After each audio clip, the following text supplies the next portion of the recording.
Okay, so now I'm joined by the Home Affairs Minister, Karen Andrews. Minister, thanks for joining us. We've heard here from Greg Hunt and Scott Morrison different versions of what might happen with the opening of international borders, certainly quarantine to remain. Is there any time period being envisaged for when we could start home quarantine of vaccinated Australians? Will we be quarantining for years to come? And what sort of planning are you doing around this? Well, they're all very good questions, clearly, Andrew. And what I can do is assure you and assure Australians that work is well underway, particularly from my own Department of Home Affairs, to look at what the issues are that we need to consider in terms of opening the border. Now, clearly, we are in the process of rolling out the vaccination strategy across Australia.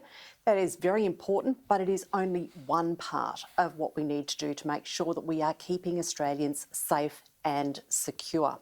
So the things that have kept us in very good stead so far have been things such as what individual Australians have been able to do with social distancing, with washing their hands, sanitising, social distancing. All of those things are very important to maintain.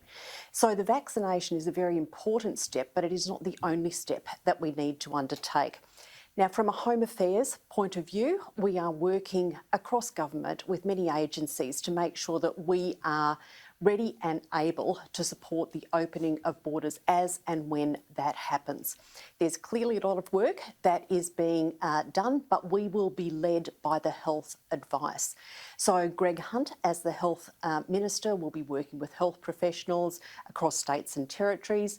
The Prime Minister has made it clear that we will be opening borders as soon as we can, but we need to be mindful of the risks that opens us up to here in Australia. So yes, the government is absolutely on track, working towards reopening of those borders, but we need to make sure that we do it in a manner that keeps all Australians safe and secure. Well, just to that, I mean, my question earlier was, could we be quarantining for years, whether it be hotel or home quarantine, returning from overseas to Australia? Is that something we just have to get used to? Could we halve it from 14 to 7 days? Well, I think that what we need to be very aware of is that circumstances have changed significantly over the last 12 months. Now, Australia, quite frankly, is so well regarded around the world for the actions that we have taken. Now, one of the things that has been so successful is the quarantine practices that we have put in place right across Australia, and that has been done clearly with the support of the state and territory governments. Now, as we move into situations where more people will be returning to Australia, as borders start to reopen, we need to look at what that is going to look at. Now, the Prime Minister has made it very clear that home quarantine is something that will be considered.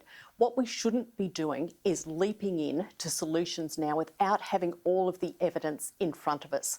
So I think the government, it's fair to say, is very open to looking at how we can best manage this, but safety and security is going to be important. Will we look at home quarantine? We've already said that we will look at that, but it will be part of a very holistic approach to opening borders. Well, how are you going to get the premiers over the line? This is the key issue, isn't it? They want 0 cases. As I said earlier, a government official said to me, you can't have 0 cases and an international border open. This is an important issue that we do need to make sure that we are all on the one page on. So how are state and territory governments going to work with the Commonwealth Government to facilitate the reopening of borders whilst minimising the number of cases? Now, clearly, the quarantine process has been important and it has worked very well. So it's good to see that there have been movements in Victoria with additional passengers being able to come in through Victoria. Howard Springs has been an important part of our strategy. What we need to do is look sensibly at how we're going to bring people into Australia so that we can reopen our economy. When do you think we'll see immigration again in this country? And if we don't have it within the next couple of years, are we going to have a severe skills shortage on our hands? Well, skills shortages is something that I have worked on now for a number of years. Immigration plays a key role in that, but I'm also very confident that we are well on track to be building the skills that we need within Australia and to be able to support that with migration as and when we are able to do that. Our priority clearly as a nation has to be how do we develop a strong skill base right here.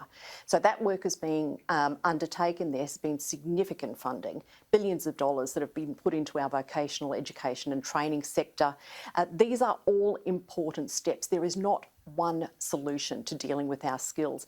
It's encouraging our kids at school to study the subjects that are going to lead to them having best access to the jobs of the future. It's making sure our vet providers, our universities are training people. Yes, but and Minister, yes, when do you think we'll see him? Is a key part.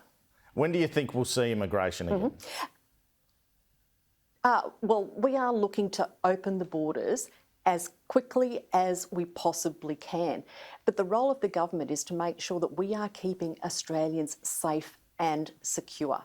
So what we have demonstrated over 12 months as Australians is that we are ready, willing and able to look at what the alternatives will be. So yes, when we can get people into Australia safely and securely, I'm all in favour of doing that. But I'm not going to advocate a path that is going to put Australians at risk. All right, Minister. Well, let's move to the vaccine issue now. And some of your previous portfolio might come in handy here too. Why aren't we building an mRNA plant so we can manufacture other vaccines than AstraZeneca? Given the problems with AstraZeneca, is it possible we could do this? People say it'll take 6 to 12 months, but it's pretty clear by now we'll need booster shots. So is this something the government should look at? So a couple of points on that. Andrew, firstly, we do have capability in Australia to manufacture mRNA vaccines. We don't have the capacity to produce at scale at the moment. Now, part of the manufacturing strategy that we announced in October last year identified medical products as a national priority. That roadmap is out now. The funding guidelines are out. Funding allocations will be in the process of being assessed over the next few weeks. In medical products, one of the things that we identified as a subsector that we needed to look at was mRNA vaccine manufacturing capability. So that work is already happening. So, Minister, sorry, we're just running out of time. So do you think a plant, just briefly, do you think a plant could be built in Australia? Absolutely, absolutely. Oh, that's good news. All right, I wanted to ask you about this Sri Lankan family from Biloela that's still in detention in Christmas Island. Christina Keneally's obviously visiting them.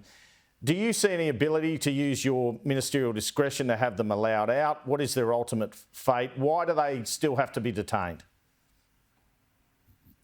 Well, I will always make my decisions based on the evidence and the facts that are before me.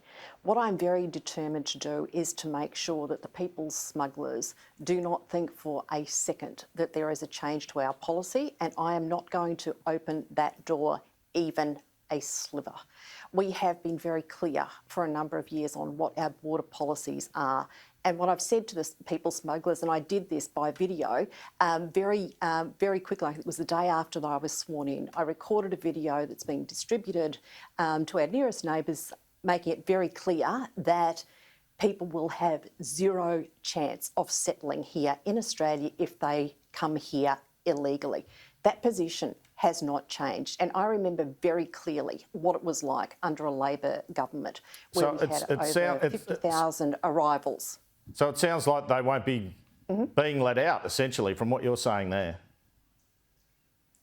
I will make any decisions based on the evidence, but I'm very conscious of a whole range of implications, and on my watch there are not going to be more deaths at sea. OK, Minister, just finally, on aged care, some speculation will cost there'll be more than $10 billion in the budget. I think I've reported a similar figure, but there'll be no aged care levy to fund it in the budget. Does that sound about right, that sort of figure? That's what's required?